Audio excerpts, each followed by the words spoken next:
So നീറ്റിന്റെ re examination 21-ാം തീയതി വരാൻ പോവാണ്. ഇനി ആകെ 2 ദിവസമാണ് ഫ്രണ്ടിലുള്ളത്. നമ്മുടെ ഡ്രസ് കോഡുമായി ബന്ധപ്പെട്ടിട്ട് വളരെ ഇമ്പോർട്ടൻ്റ് ആയിട്ടുള്ള ഒരു നോട്ടിഫിക്കേഷൻ ഇന്നലെ, അതായത് 18/6/2026 നാഷണൽ ടെസ്റ്റിംഗ് ഏജൻസി അവരുടെ ഒഫീഷ്യൽ വെബ്സൈറ്റിൽ ഇട്ടിട്ടുണ്ട്.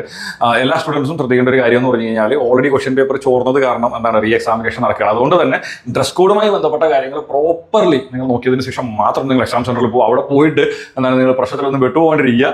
ഇനി സപ്പോസ് അവിടെ പോകുന്ന സമയത്ത് നിങ്ങൾ ഓവറായിട്ടൊക്കെ ചെക്ക് ചെയ്യുകയാണെങ്കിൽ എന്ത് ചെയ്യുക, നിങ്ങൾ ടെൻഷൻ ആവാനായിട്ടുള്ള സാധ്യതയുണ്ട്. അപ്പോൾ അതുകൊണ്ട് തന്നെ ഈ പറഞ്ഞിരിക്കുന്ന കാര്യങ്ങൾ പ്രോപ്പർലി ചെക്ക് ചെയ്തതിന് ശേഷം മാത്രം നിങ്ങൾ എന്ത് ചെയ്യുക, നിങ്ങൾ എക്സാം ഹാളിലോട്ട് പോകാം. സോ ഫസ്റ്റ് പറയുന്നതെന്ന് പറഞ്ഞു കഴിഞ്ഞാൽ നമ്മുടെ വാട്ടർ ബോട്ടിൽസുമായിട്ട് ബന്ധപ്പെട്ട കാര്യമാണ്. വാട്ടർ ബോട്ടിൽ ട്രാൻസ്പെറന്റ് ആയിട്ടുള്ള വാട്ടർ ബോട്ടിൽ കൊണ്ടുപോകാന്നാണ് പറയുന്നത്. സോ ഏറ്റവും നല്ല ഐഡിയ എന്ന് പറഞ്ഞാൽ എന്ത് ചെയ്യുക, പോകുന്ന വഴിക്ക് എന്ത് ചെയ്യുക, 1 ലിറ്ററിന്റെ ഒരു മിനറൽ വാട്ടർ മേടിക്കുക, അതിന്റെ പുറത്തുള്ള കവറിനെയും കളക്കി കളയുക. എന്നാണ് പ്യൂർലി ട്രാൻസ്പെറന്റ് ആണ്. ഓക്കെ, സോ അതുകൊണ്ട് വീട്ടിൽ നിന്ന് വേറെ കളറിലുള്ള വാട്ടർ ബോട്ടിൽസിൽ നിന്ന് വെള്ളം കൊണ്ടുപോകാണ്ടിരിക്കുക. സിമ്പിൾ ആയിട്ട് എന്ത് ചെയ്യുക, ഒരു 1 ലിറ്ററിന്റെ വാട്ടർ ബോട്ടിൽ പോകുന്ന വഴിക്ക് മിനറൽ വാട്ടർ മേടിച്ചിട്ട് അതിന്റെ പുറത്തുള്ള കവർ ഇളക്കി കളഞ്ഞു കഴിഞ്ഞാൽ ആ ഒരു പ്രശ്നം ഈസിലി സോർട്ട് ഔട്ടഡ് ആണ്.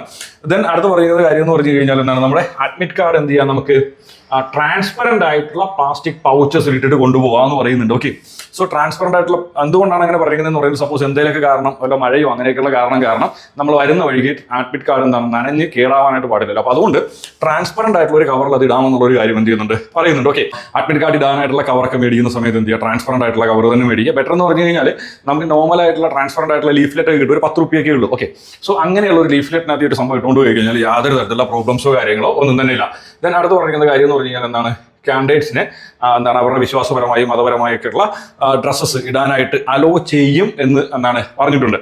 ദെൻ വേറൊരു കാര്യം ശ്രദ്ധിക്കേണ്ടതെന്ന് പറഞ്ഞാൽ നിങ്ങൾ അപ്ലൈ ചെയ്യുന്ന സമയത്ത്, നീറ്റിന് അപ്ലൈ ചെയ്യുന്ന സമയത്ത് ഇത്തരത്തിലുള്ള എക്സംഷൻ കേസ് ഉണ്ട് എന്ന് നിങ്ങൾ ഓൾറെഡി അപ്ഡേറ്റ് ചെയ്തിട്ടുള്ള സ്റ്റുഡൻസ് മാത്രമേ അത്തരത്തിലുള്ള ഡ്രസ്സ് ഇട്ടിട്ട് പോകാവൂ. ഇനി അവിടെ പോയിട്ട് നിങ്ങൾ പ്രശ്നത്തിൽ വിട്ടുപോകാണ്ടിരിക്കുക. ഓക്കെ, പിന്നെ രണ്ടാമത്തെ കാര്യം എന്ന് പറഞ്ഞു കഴിഞ്ഞാൽ നിങ്ങൾ പോകുന്ന സമയത്ത് ഇത്തരത്തിലുള്ള അഡീഷണൽ ആയിട്ടുള്ള എന്തെങ്കിലും ഡ്രസ്സസോ കാര്യങ്ങളൊക്കെ ഇട്ടിട്ടാണ് നിങ്ങൾ പോകുന്നതെങ്കിൽ പ്രോപ്പർ ആയിട്ടുള്ള ചെക്കിംഗ് ഉണ്ടാകും എന്നുള്ളൊരു കാര്യം കൂടി എന്ത് ചെയ്തിട്ടുണ്ട്, ഇവിടെ പറഞ്ഞിട്ടുണ്ട്. സോ അതുകൊണ്ട് തന്നെ നിങ്ങൾ നേരത്തെ എക്സാമിനേഷൻ ആ സെന്ററിൽ എത്താനായിട്ട് ശ്രമിക്കുക. നിങ്ങളിപ്പോൾ 2 മണി ഈ എക്സാമിന് നിങ്ങൾ അവിടെ എത്തുന്നതെന്ന് പറഞ്ഞു കഴിഞ്ഞാൽ 1:45 മേ ബി ഈ പറയുന്ന പ്രശ്നങ്ങളിൽ നിങ്ങൾ പെട്ട് നിങ്ങൾ ടെൻഷനൊക്കെ ആവാനായിട്ടുള്ള ചാൻസ് ഉണ്ട്. അപ്പോൾ അതുകൊണ്ട് തന്നെ എന്ത് ചെയ്യുക, നിങ്ങൾ പ്രോപ്പറായിട്ട് ടൈമിന് നിങ്ങൾ എത്താനായിട്ട് ശ്രമിക്കുക.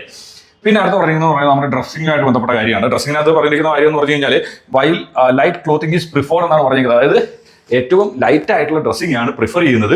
ഇനി അഡീഷണൽ ആയിട്ട് പറയുന്ന ഒരു കാര്യം എന്ന് പറഞ്ഞു കഴിഞ്ഞാൽ സപ്പോസ് കാൻഡിഡേറ്റ്സിന് ഇനി ഫുൾ സ്ലീവ് ഗാർമെന്റ്സോ അല്ലെങ്കിൽ ഊളൻ ഡ്രസ്സൊക്കെ ധരിക്കേണ്ട ഒരു സാഹചര്യം ഉണ്ട് എങ്കിൽ ധരിക്കാമെന്ന് കൂടെ പറഞ്ഞിട്ടുണ്ട്. ഇപ്പോൾ സപ്പോസ് നല്ല തണുപ്പുള്ള സ്ഥലമാണ്, അവിടെ എന്ത് ചെയ്യണം, വളരെ ലൈറ്റ് ആയിട്ടുള്ള ഡ്രസ്സൊക്കെ ഇട്ടിട്ട് പോയി കഴിഞ്ഞാൽ ബുദ്ധിമുട്ടുണ്ടാവാൻ. കാര്യം ഇത് ഓൾ ഇന്ത്യ തലത്തിൽ നടക്കുന്ന എക്സാമിനേഷൻ ആണല്ലോ.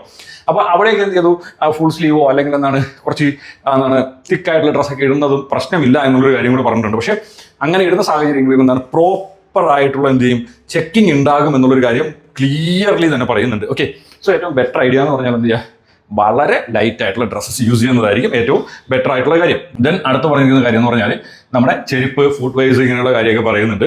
ചെരുപ്പിനെയും ഫുഡ് വെയർസിനെയും കുറിച്ച് മേജർലി പറയുന്ന കാര്യം എന്ന് പറഞ്ഞു കഴിഞ്ഞാൽ വളരെ ലോ ഹീലായിട്ടുള്ള നോർമലായിട്ടുള്ള ചെരുപ്പൊക്കെ ഇടാനാണ് പറയുന്നത്.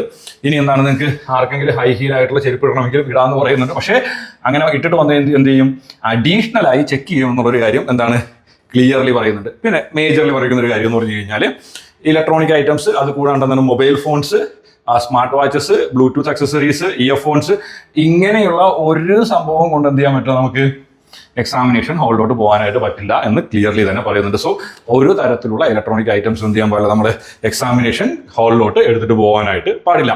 ദെൻ അടുത്ത് പറയുന്ന കാര്യം എന്ന് പറഞ്ഞു കഴിഞ്ഞാൽ മെറ്റാലിക് ഐറ്റംസ്, അത് കൂടാണ്ട് വളരെ വലിയ ബക്കിളൊക്കെയുള്ള ബെൽറ്റ്. ഓക്കെ, അത് കൂടാണ്ട് ഹെവി ആയിട്ടുള്ള ജുവലറീസ്, ദെൻ അക്സസറീസ്, വേറെ പല തരത്തിലുള്ള മെറ്റാലിക് ആയിട്ടുള്ള അക്സസറീസ് ഒക്കെ മേ ബി പലരും യൂസ് ചെയ്യുന്നുണ്ടാവും അല്ലേ. അപ്പോൾ അത്തരത്തിലുള്ള ഒരു കാര്യങ്ങളും എന്ത് ചെയ്തിട്ടില്ല, ഹാളിനകത്ത് അലോ ചെയ്യില്ല എന്ന് വളരെ ക്ലിയർ ആയിട്ട് തന്നെ പറയുന്നുണ്ട്. സോ ഇത്തരം കാര്യങ്ങളൊക്കെ എന്ത് ചെയ്യുക, നിങ്ങൾ ശ്രദ്ധിക്കുക. നിങ്ങൾ ഓർണമെന്റ്സ് അങ്ങനെയുള്ള കാര്യങ്ങളൊക്കെ ഇട്ടിട്ട് ഈ ഒരു ദിവസം പോകാണ്ടിരിക്കുക. ഓക്കെ, അത് ഒഴിവാക്കിയിട്ട് പോവുകയാണെങ്കിൽ പിന്നെ അവിടെ പോയിട്ട് ഇതൊക്കെ റിമൂവ് ചെയ്യുന്നു അല്ലെങ്കിൽ ഇത് അഡീഷണലി ചെക്ക് ചെയ്യുന്ന സമയത്തൊക്കെ വെറുതെ നിങ്ങൾ ടെൻഷനാണ്. കാര്യം ഓൾറെഡി എക്സാമിനേഷൻ ക്യാൻസൽ ചെയ്ത് നിങ്ങൾ ടെൻഷനിലാണല്ലോ, ശരിയല്ലേ. ഇനി വീണ്ടും അവിടെ പോയിട്ട് കൂടെ ടെൻഷൻ ആയി കഴിഞ്ഞാൽ മേ ബി നിങ്ങളുടെ എക്സാമിന് നിങ്ങൾക്ക് നന്നായിട്ട് പെർഫോം ചെയ്യാൻ പറ്റില്ല. അപ്പോൾ ഇത്തരത്തിലുള്ള കാര്യങ്ങളൊക്കെ ഒഴിവാക്കിയിട്ട് പോകുന്നതായിരിക്കും ഏറ്റവും നല്ല കാര്യം. ദെൻ അടുത്ത് പറയുന്ന ഒരു കാര്യം എന്ന് പറഞ്ഞു കഴിഞ്ഞാൽ നിങ്ങൾ എന്ത് ചെയ്യണം, കറക്റ്റ് സമയത്ത് എക്സാമിനേഷൻ സെന്ററിൽ എത്തണം എന്നുള്ള കാര്യം പറയുന്ന ഒരു കാര്യം. വേറൊന്നല്ല, നിങ്ങൾ അവിടെ പോകുന്ന സമയത്ത് മാൻഡേറ്ററി ആയിട്ടുള്ള ചെക്കിങ് എന്തായാലും ഉണ്ടാവും. അപ്പോൾ അതുകൊണ്ട് തന്നെ എന്ത് ചെയ്യണം, നിങ്ങൾ കറക്റ്റ് സമയത്ത് എക്സാമിനേഷൻ ഹാളിൽ എത്തണം. ഇനി നിങ്ങൾ ലേറ്റായിട്ടാണ് എത്തുന്നതെങ്കിൽ ഇപ്പോൾ നിങ്ങളുടെ ഫിസിക്കലായിട്ടുള്ള ചെക്കിങ് വെരിഫിക്കേഷൻ കഴിഞ്ഞിട്ട് നിങ്ങൾക്ക് എന്ത് ചെയ്യാൻ പറ്റില്ല, മേ ബി എക്സാം ഹാളിൽ കറക്റ്റ് സമയത്ത് എൻ്റർ ചെയ്ത് എക്സാം കൊടുക്കാനായിട്ടുള്ള പ്രോബ്ലംസ് ഉണ്ടാവാം. അതുകൊണ്ട് തന്നെ കറക്റ്റ് സമയത്ത് എക്സാമിനേഷൻ ഹാളിൽ എത്തണം എന്നുള്ളൊരു കാര്യം കൂടെ നാഷണൽ ടെസ്റ്റിംഗ് ഏജൻസി ഇന്നലെ പുറപ്പെടുവിച്ചിരിക്കുന്ന ഡ്രസ് കോഡും അതുകൂടാണ്ട് എങ്ങനെയാണ് എക്സാമിനേഷൻ ഹാളിൽ എത്തേണ്ടതെന്ന ഒരു നോട്ടിഫിക്കേഷനിൽ പറഞ്ഞിട്ടുണ്ട്. അപ്പോൾ ഇത്ര കാര്യങ്ങൾ എന്ത് ചെയ്യുക, പ്രോപ്പറായിട്ട് ശ്രദ്ധിച്ചതിന് ശേഷം മാത്രം എന്ത് ചെയ്യുക, നിങ്ങൾ 21-ാം തീയതി എക്സാമിനേഷൻ ഹാളിലോട്ട് പോവുക. ഓക്കെ, സോ എന്തായാലും എല്ലാ സ്റ്റുഡൻസിനും വളരെ നല്ല രീതിയിൽ തന്നെ എക്സാമിനേഷൻ കൊടുക്കാനായിട്ട് സാധിക്കട്ടെ എന്ന് ആശംസിക്കുന്നു. അപ്പോൾ നീറ്റുമായി ബന്ധപ്പെട്ടുള്ള പുതിയൊരു വീഡിയോയിൽ കാണുന്നവരേക്കും എല്ലാ കൂട്ടുകാർക്കും ബൈ ബൈ.